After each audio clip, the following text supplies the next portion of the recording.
Hello everyone, welcome back to my channel ya blogs. তো বন্ধুরা, তোমরা কেমন আছো? আশা করি তোমরা খুব ভালো আছো, আর আমি তোমাদের ভালোবাসায় ভীষণ ভালো আছি।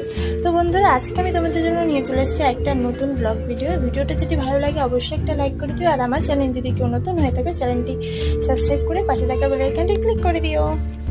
তো আর কথা না বাড়িয়ে ডাইরেক্ট চলে যাচ্ছি ভিডিওটা কেউ স্কিপ করবে না, পুরোটা দেখো, আশা করি তোমাদের ভালো লাগবে। তো চলো।